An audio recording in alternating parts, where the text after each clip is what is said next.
مسلم برقع پوش خواتین کے ساتھ ڈی مارٹ میں کی گئی زیادتی، سیکیورٹی کے نام پر ٹارگیٹ۔ حیدرآباد کے سکندرآباد میں واقع سکندرآباد کے ڈی مارٹ میں برقع پوش خواتین کے ساتھ مبینہ زیادتی، سیکیورٹی چیکنگ کے نام پر بار بار تلاشی، خواتین کا پروٹیسٹ۔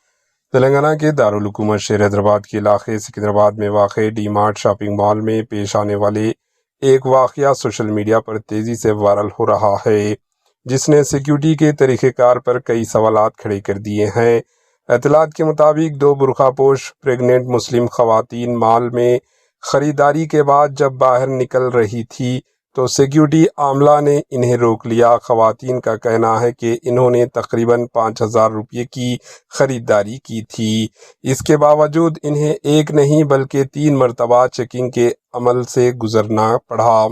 ویڈیو میں واضح طور پر دیکھا اور سنا جا سکتا ہے کہ خواتین اس رویے پر پروٹیسٹ کر رہی ہے اور سوال اٹھا رہی ہے کہ صرف ہمیں ہی کیوں روکا جا رہا ہے۔ ان کا دعویٰ ہے کہ دیگر کسٹمرز کو بغیر کسی چیکنگ کے جانے دیا جا رہا تھا۔ ابتدائی چیکنگ میں کچھ بھی مشکوک نہ ملنے کے باوجود بار بار تلاشی لینے پر خواتین نے اسے غیر مناسب اور امتیازی سلوک قرار دیا۔ واقعے کے بعد سیکیورٹی عاملہ نے معافی پیش کی، تاہم متاثرہ خواتین نے ان کی معافی کو ناکافی قرار دیتے ہوئے ذمہ داروں کے خلاف کارروائی کا مطالبہ کیا۔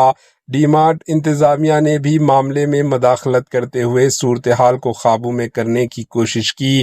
یہ واقعہ اس بات پر ایک بڑی بحث کو جنم دے رہا ہے کہ سیکیورٹی کے نام پر کسی خاص طبقے کو، خاص طور پر مسلمانوں کو نشانہ بنایا جا رہا ہے یا نہیں۔ ماہرین کا کہنا ہے کہ عوامی مقامات پر سیکیورٹی کے اصول شفاف اور یکساں ہونے چاہیے تاکہ کسی بھی فرد کی عزت نفس مجروح نہ ہو۔ Bureau report H news. کرنے والے کس کو بھی نہیں کر رہے ادھر چیک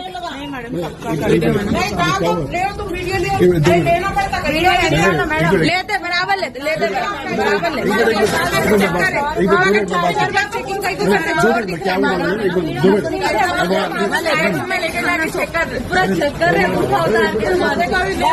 دیکھو 3 بار چیک کر رہے